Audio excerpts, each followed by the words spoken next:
add the acid to both samples, bear in mind that one would not normally add sulfuric acid to diesel fuel.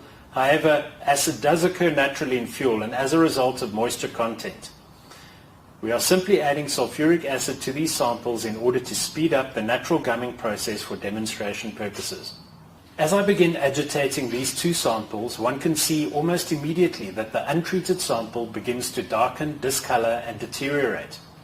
As I continue, the untreated sample will darken further, while gum and sludge will start to coat the inside surface of the test tube, replicating the process which occurs naturally over time in fuel tanks, and throughout the fuel system.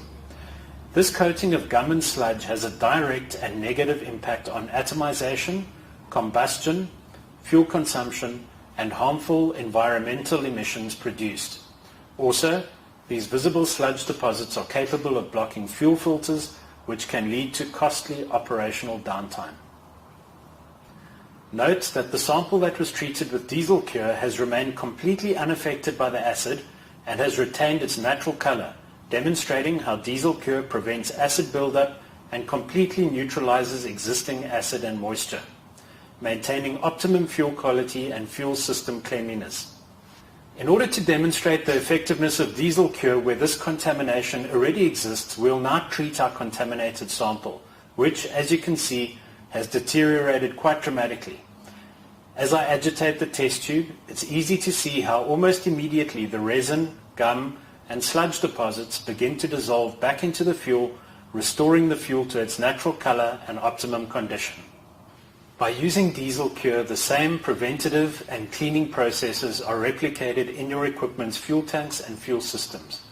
Fuel companies the world over tell us that clean fuel passing through a clean fuel system is far more efficient, reducing fuel consumption, harmful environmental emissions, maintenance costs and downtime, while increasing the life of engines and fuel system components.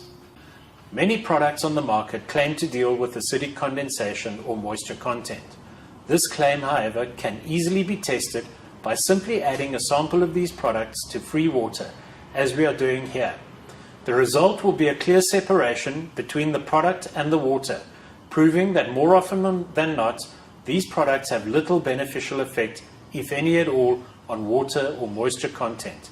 In fact, agitating this product-water mixture will often result in the fluid turning a milky white in color, before eventually separating out again, proving that these products also tend to contain degreasers or emulsifiers, which one certainly wouldn't want added to one's diesel fuel.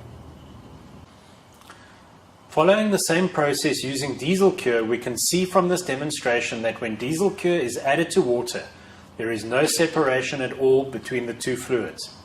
Treating the water with diesel cure has resulted in the formation of a new fluid.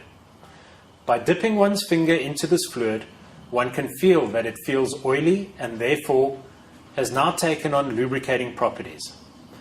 By dipping this paper into the fluid and lighting it, we see that this new fluid is also combustible, demonstrating that diesel cure converts moisture content in diesel fuel into a fluid which, like diesel fuel, both lubricates and combusts, removing the negative effects of water on fuel and equipment, providing all-round protection against poor fuel quality.